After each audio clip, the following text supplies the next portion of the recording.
Alhamdulillahirabbil alamin. Allahumma shalli wa sallim wa barik ala sayyidina Muhammadin wa ala alihi wa sahbihi ajma'in. Amma ba'd.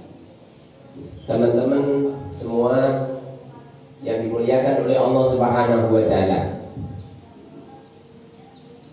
baik yang ada di majelis kami dan juga di media sosial, di Facebook atas nama Pondok Pesantren Al-Mubarak Tolokojo Wonosalam Demak. Kita akan mengulas sedikit demi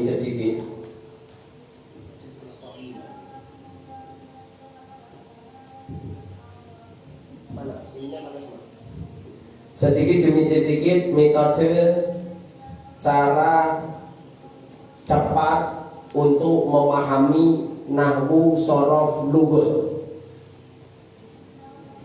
Dan ini kelihatannya menjadi problem setiap santri yang mondok di pondok pesantren, lebih-lebih pondok pesantren yang tidak salafiyah, pondok pesantren yang mengelola sekolahan, biasanya agak kesulitan untuk mempercepat santri memahami nahwu, shorof, lughut yang bisa dipraktekkan di setiap kitab salafus saleh, kitab kuning. Kita langsung into point aja. Silakan untuk memperhatikan dulu, nanti terus ditulis. Perlu dimengerti, yang menjadikan seorang santri, seorang murid itu cerdas, itu pertama kali itu yang harus dikondisikan itu gurunya, kiainya, ustadznya. Jadi pertama kali itu kunci dari keberhasilan seorang santri, seorang murid, itu pertama kali itu adalah gurunya. Sebab pada dasarnya kalau gurunya tidak ahli,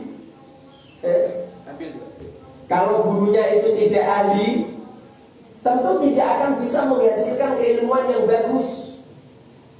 Makanya pertama kali itu gurunya. Gurunya bagaimana? Gurunya itu pertama kali harus alim dulu. Kiainya itu harus alim dulu. Ini syarat mutlak untuk mendapatkan sebuah ilmu yang barokah, untuk mendapatkan keilmuan yang diridhoi oleh Allah Subhanahu wa taala. Kiainya harus alim dulu, profesional di bidangnya.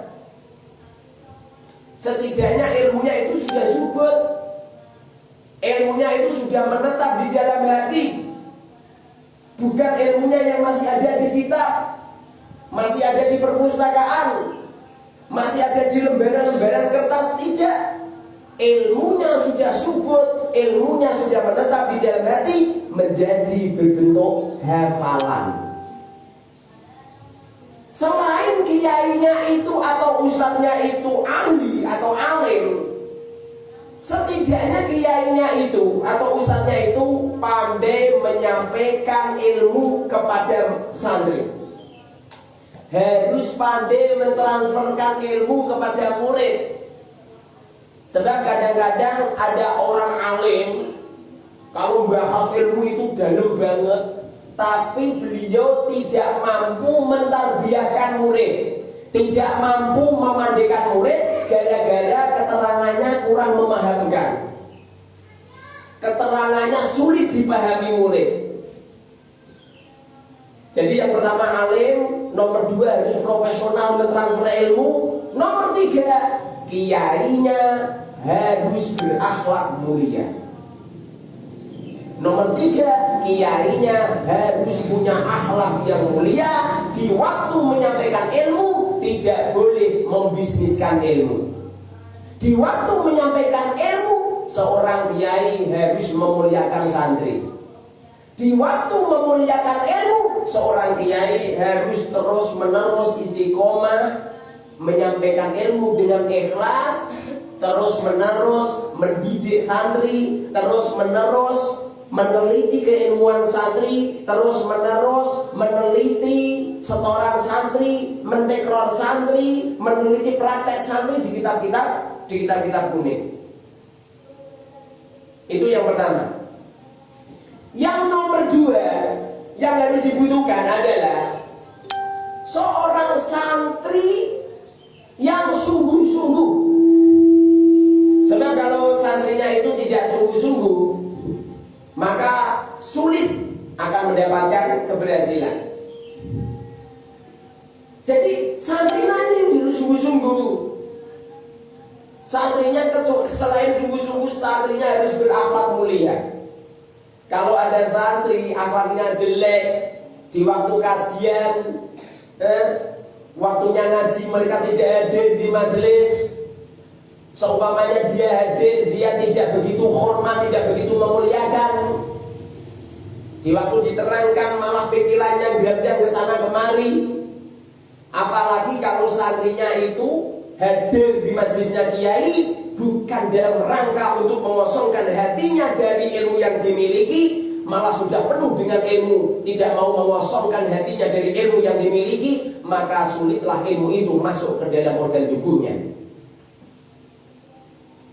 Kita datang hadir di majelisnya kiai seperti halnya kita mencari air, kemudian kita membawa bejana, membawa ember. Kalau ember yang kau bawa ini sudah penuh dengan air, bagaimana mungkin kau akan mendapatkan air dari seorang guru? Coba. Bagaimana mungkin kau akan mendapatkan air? Bagaimana mungkin kau akan mendapatkan air sementara bejana yang kamu bawa sudah dipenuhi dengan air? Makanya tidak akan dapat. Sehingga hadirnya kita di tempat seorang guru, ilmu itu harus dikosongkan dulu, bejana harus dikosongkan dulu, sehingga kita bisa mendapatkan air, mendapatkan nur, mendapatkan ilmu dari seorang guru. Makanya betapa banyak orang-orang yang hadir di majelisnya kiai, kemudian mereka tidak mendapatkan apa-apa. Kenapa bisa seperti itu? Gara-gara mereka sudah memenuhi hatinya dengan ilmu.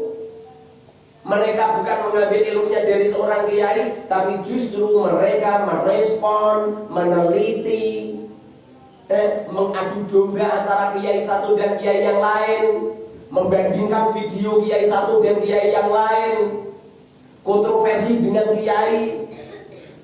Naudzubillah summa naudzubillah min dzalik, ini tidak akan mendapatkan ilmu yang barokah.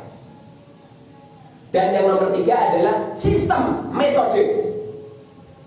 Ini nanti selain saya menyampaikan ini, nanti rencana setiap satu santri bertanggung jawab untuk memandikan temannya. Jadi setiap satu santri bertanggung jawab untuk memandikan temannya. Kalau ada santri semisal, siapa namamu? Arsyad. Seumpamanya Arsyad ini yang bertanggung jawab adalah Ablon semisal. Kok Arsyad gak bisa, maka yang berdiri tidak hanya Arsyad saja, tapi sekalian Ablon.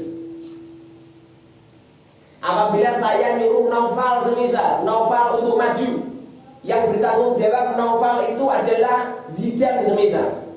Kemudian Naufal tidak bisa, maka yang ditakzir, yang harus berdiri di depan sambil mengamalkan pelajaran adalah Naufal dan juga Zidan, walaupun Zidan ini pandai. Dan setiap santri ini, setiap santri 5, maksimal itu 10 orang lah, dipandu sama seorang guru yang setiap saat nyemai. Makanya nanti rencana istri saya suruh terjun langsung di lokasi. Yang masak rencana saya pengen nyari pekerja ya. Yang masak di pondok rencana saya pengen cari pekerja, saya gaji sebulan sekian juta. Santri fokus semua. Sekali ada santri yang tidak ikut kajian saya, sekali ada yang mondok di sini tidak mengikuti kajian saya tiga kali berturut-turut, maka saya boyongkan. Berarti dia tidak niat untuk belajar, dia tidak niat untuk alim, dia tidak niat tidak berbuat baik kepada orang tuanya, dia telah berkhianat kepada orang tuanya. Yang paling tepat diboyongkan daripada menjadi sampahnya pondok, daripada mencemarkan nama baik pondok. Karena nanti kalau sudah boyong, kalau santri ini hanya tidur, terus tidur, waktunya ngaji tidak ngaji, waktunya ngaji tidak pernah hadir di tempat ilmu, ini nanti kalau boyong kok nyampe tidak alim akan mencemarkan nama pondok. Sehingga apabila ada santri 3 kali berturut-turut tidak ngaji, maka itu artinya dia sudah mengangkat kaki dari pondok pesantren dan harus meninggalkan pondok pesantren Al-Mubarak. Saya pengen santri yang ada di sini tidak harus banyak, sedikit tapi berkualitas yang bagus. Itu jauh lebih utama daripada santrinya banyak ribuan tapi tidak berkualitas. Teman-teman yang dimuliakan oleh Allah Subhanahu wa taala, saya ulang kembali, untuk menciptakan sebuah metode yang bagus setidaknya ada 3 komponen yang harus dilakukan. Yang pertama adalah guru yang alim, profesional, ahli ilmu, menyampaikan ilmu, mampu mentransferkan ilmu kepada murid dan berakhlak mulia. Nomor 2 adalah seorang santri yang ngajinya sungguh-sungguh, akalnya cerdas, berakhlak mulia, takdim kepada seorang guru. Nomor 3 adalah sistem metode untuk mempercepat pelajaran yang saya sampaikan. Setidaknya, coba perhatikan, setidaknya kalau kita pengen mengetahui nahwu sorof lugot, setidaknya sampean harus menguasai rumusan 3. Rumusan 3 ini kalimat. Apa kalimat? Apa kalimat? Jangan sampai ada yang tidak ngomong. Apa kalimat? Kalimat itu adalah ucapan yang satu. Kalimat itu adalah ucapan yang satu.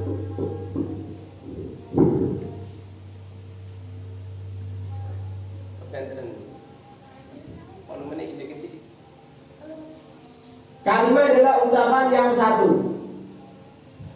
Bahasa Arabnya itu qaulun mufradun. Ini kalimat. Apa kalimat? Ucapan yang satu. Qaulun mufradun. Al-kalimatu qaulun mufradun. Kalimat adalah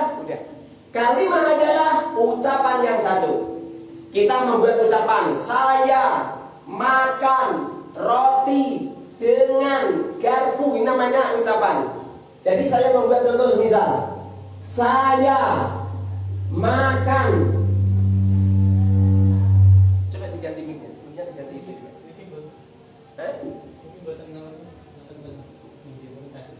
Oke, guys. Saya makan roti dengan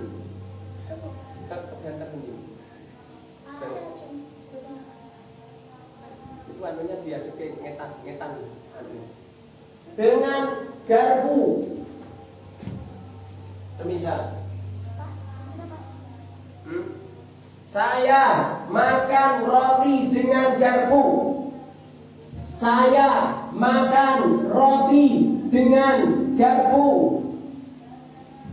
Ini lafaz setiap satuan kata, satuan kata. Ini namanya kalimat. Volumenya kebetulan. Paham ya? Apa kalimat? Ucapan yang satu. Jadi satuan kata namanya kalimat. Ini rumus. Jadi pertama kali sampai harus paham kalimat dulu. Sampeyan jangan harapkan paham nahwu sorof lugot sementara kamu nggak paham kalimat. Kadang-kadang ada orang itu katanya itu mondoknya sudah 10 tahun, kemudian ditanya apa kalimat, dia nggak bisa jawab. Apa kalimat? Ucapan yang yang satu. Pokoknya setiap satuan kata ini namanya kalimat. Kalimat ada 3. Ada isim, ada fi'il, ada huruf. Ada berapa kalimat? 3. Sebutkan. 3. Isim, fi'il, huruf. Isim itu nama. Pokoknya kalau ada nama apapun, nama benda, nama pekerjaan, nama apapun itu namanya kalimat. Ada orang berjalan, bahasa Arabnya masyon berjalan. Ini kalimat isim namanya. Dorbun, tretean, dorbun, mukul, nama pekerjaan. Ini juga kalimat isim. Apa isim? Nama.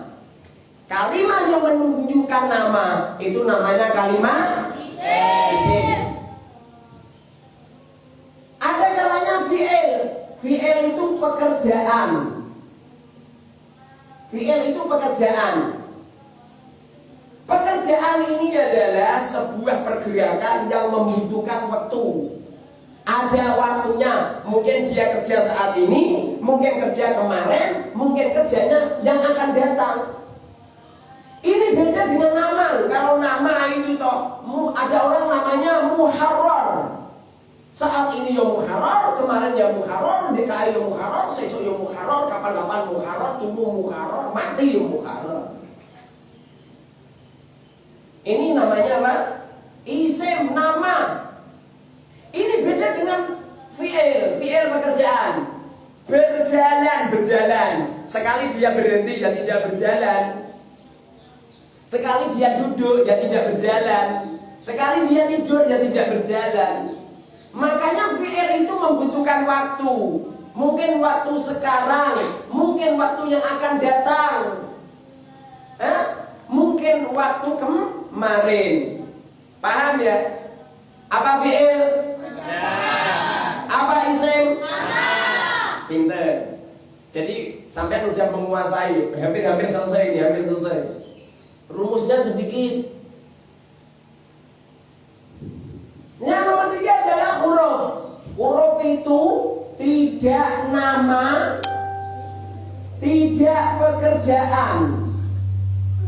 Pokoknya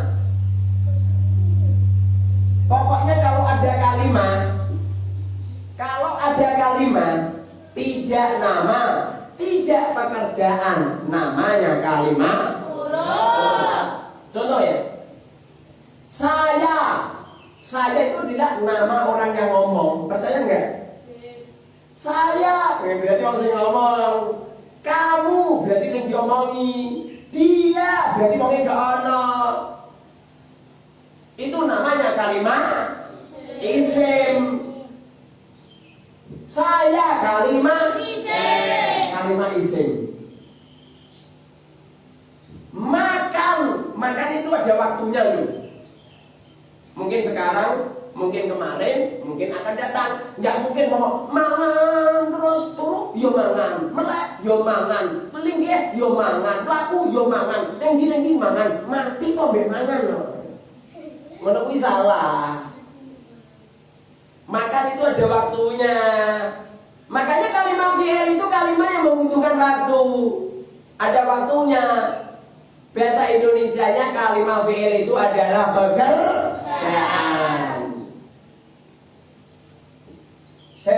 Ini makan itu kalimat apa? Kalimat fi'il. Makan itu kalimat fi'il. Makan itu kalimat fi'il.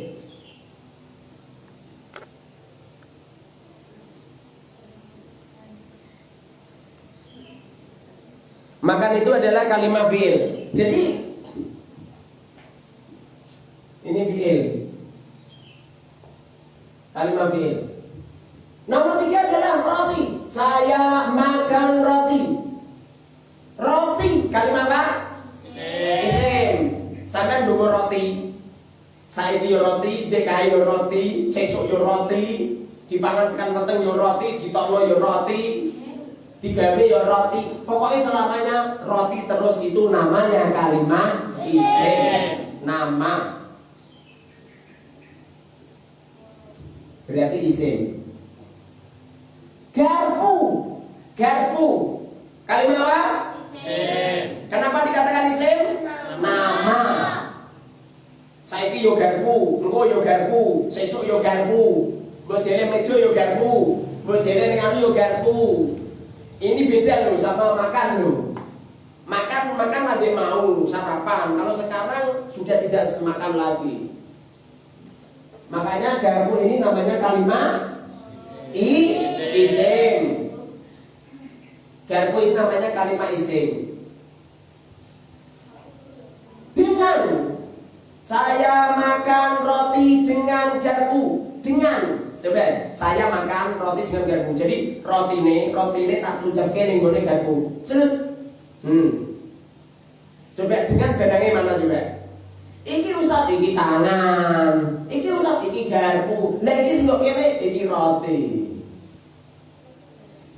Kalimat huruf iku ora ono barange. Kalimat huruf ora ono barange. Saya duduk di atas kursi coba. Saya duduk. Saya kalimat duduk kalimat sebab ana waktune. Nah, aku nak wis ngene wis ora duduk meneh. Duduk kalimat di atas kalimat huruf. Di atas kan ini kita. Iki kursi. Lalu pinggir kursi bakar.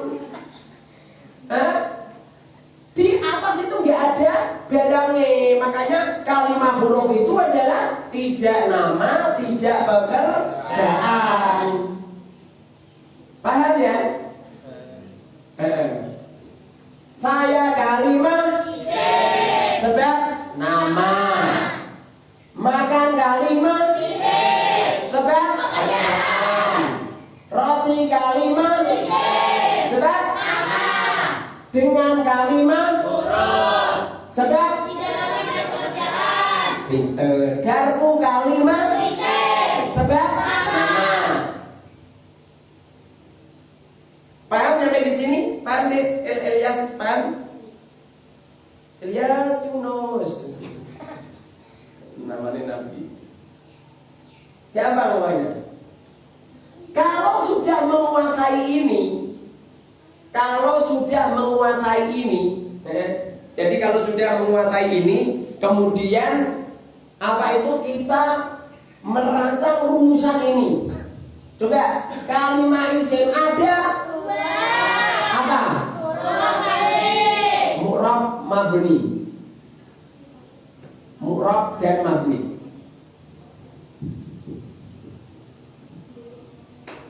Mu'rab mabni. Kalimat fi'il ada apa?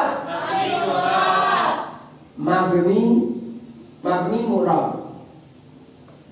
Mabni mu'rab. Kalimat huruf selama-lamanya mabni. Ini tak rumusnya untuk memahami nahwu, shorof, lughat hanya ada 5 tok. Sampai yang iso menguasai 5 ini, maka selesai sudah kamu memahami nahwu, shorof, lughat. Tidak harus bertele-tele. Walaupun kamu tidak belajar jurumnya, tidak belajar imriti, tidak belajar alfiyah, tidak belajar Ibnu Aqil, tidak belajar Syarah Ibnu Aqil al-Hudhuri, tidak belajar as-Soban, tidak belajar Qadil Qudot, tidak belajar Jami'u Durusil Arabiyah, tidak belajar Mutamimah, tidak belajar Al-Asmawi, tidak belajar Al-Kafrawi, tidak belajar Kawakibud Duriyah, tidak belajar kitab-kitab nahwu itu, maka kau akan bisa menguasai nahwu, shorof, lughat. Ini satu papan tulis selesai tinggal praktek nanti. Yang pertama adalah kalimat isim. Kalimat isim caranya untuk meneliti.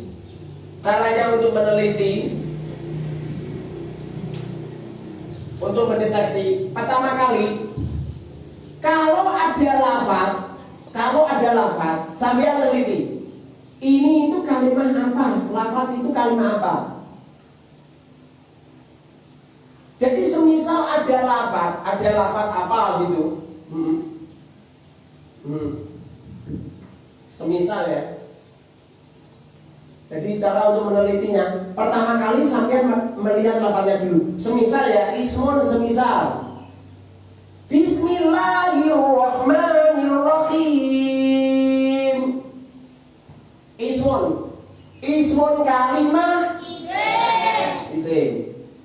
Setelah kamu tahu kalau ismun itu isim, kamu harus tahu sebab apa. Sebab apa? Kok bisa dikatakan isim itu sebab apa? Ismi kalimah isim sebab huruf jar, mudhof dan jar. Huruf jar, mudhof dan jar. Kemudian zaman tunjuk mu'rab apa mabni? Mu'rab apa mabni? Mu'rab apa mabni? Mu'rab. Sebab apa? Sudah bisa berubah. Bagaimana berubahnya?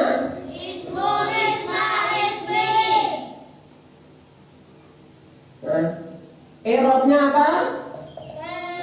I'rabnya apa? Jar. Sebab apa? Alamatnya apa? Sebab apa? Ma'rifat atau nakirah? Sebab apa? Sebab untuk pada isim ma'rifat. Kemudian sigotnya apa? Masdar. Binanya apa? Nakis wawi. Madinya bagaimana?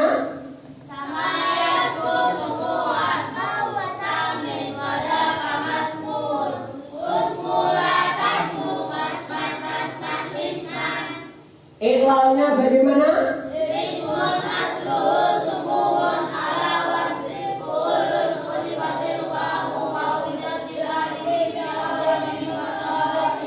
Selesai sudah.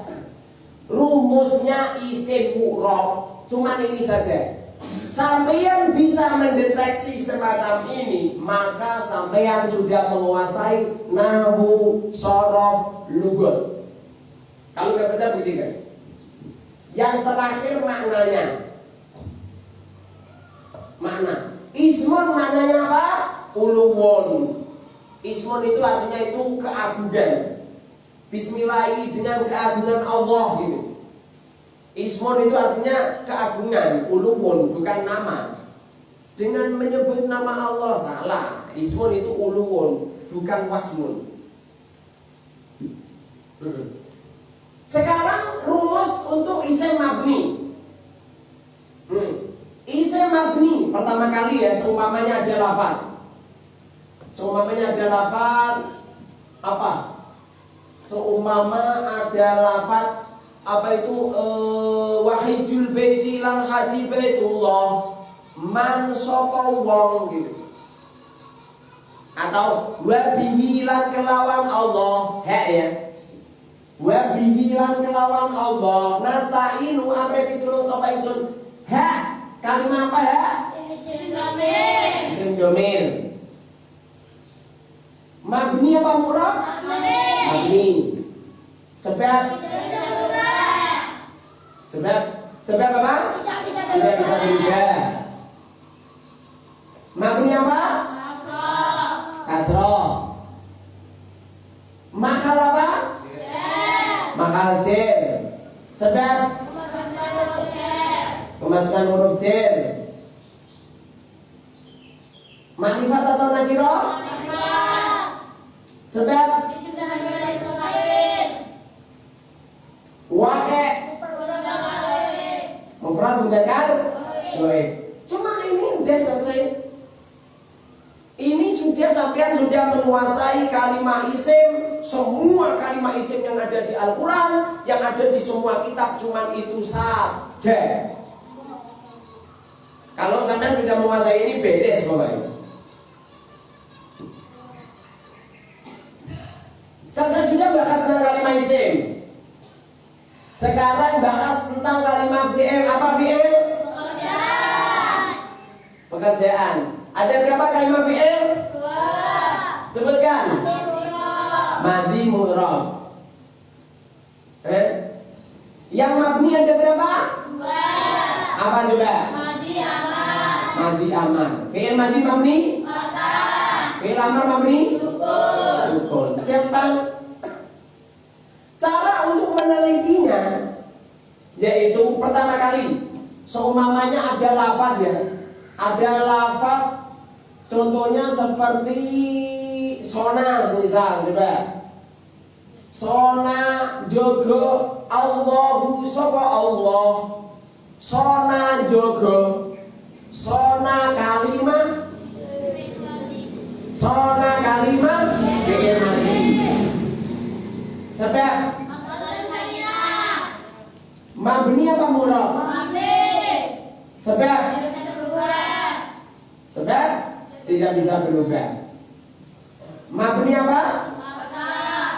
Mabni fathah. Sebab tidak bertemu dengan ucapan yang termirah mutaharrik. Sigot apa? Fi'il madi. Sigot fi'il madi. Bina apa? Bina ajwab wawi. Madinya bagaimana? Madinya bagaimana? Sona.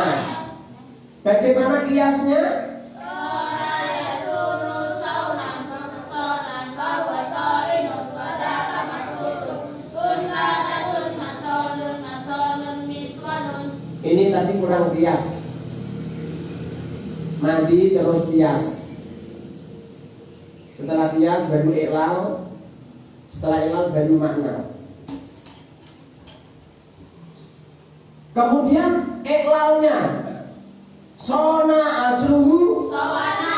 Coba iklal. Sona asluhu sawana ala wajib ala kulibatil wahu wa rufat bita'arif bihada bida'ima qabla masara sona. Sona maknanya apa? Menjaga. Saya sudah bahas tentang fi'il yang mabni. Sekarang fi'il mudhari. Fi'il mudhari. Ya, sekarang fi'il yang murab. Fi'il yang murab fi'il apa? Mudhari. Mudhari. Saya membuat contoh nasta'inu.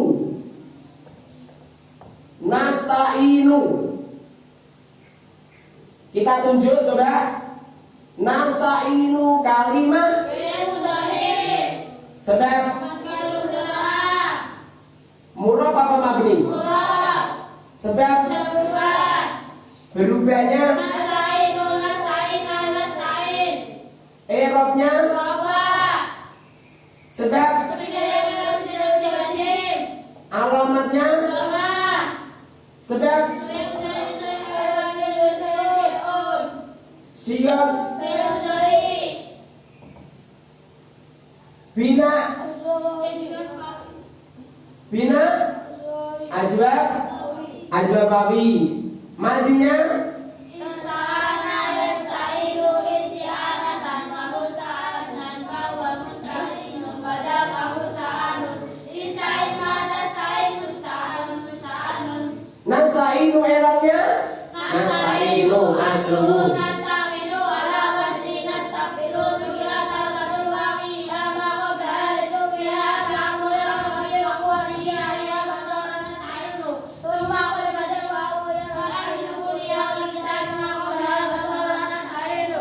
Nasta'inu mananya apa? Amri pitulung sapa? Sapa kita. Selesai kalimat fi'il. Sekarang kalimat huruf. Kalimat huruf selama-lamanya mabni. Saya sodorkan ya kalimat huruf. Semisal ba, semisal ba. Coba. Ba kalimat huruf jar. Sebab mabni apa murad? Mabni. Sebab mabni apa? Ta'alluq pada lafaz faidahnya. Nah, selesai sudah bahas tentang rumusan, membahas tentang rumusan kuat tuntas nahwu shorof lugat. Kalau sampeyan sudah menguasai ini, kemudian sampeyan mentarget, menunjuk lafaz-lafaz yang ada di Al-Quran dari Bismillahirrahmanirrahim alhamdulillahirabbil alamin alif lam mim terus surat Al-Baqarah, surat Ali Imran, surat terus nyampe Qul a'udzu birabbin-nas. Kok sampeyan bisa? Aku yakin nahwu shorof lugat katam. Allahumma amin. Saya sudah bahas tentang rumusan cara cepat untuk memahami nahwu shorof lugat. Ini rumusnya saya sampaikan ini tidak ada 1 jam ini. Saya sampaikan hanya setengah jam. Selesai. Setengah jam selesai. Ini kalau materinya saya sampaikan itu paling membutuhkan waktu 2 hari. Kalau nggak percaya buktikan. Pengen dibuktikan? Pengen dibuktikan?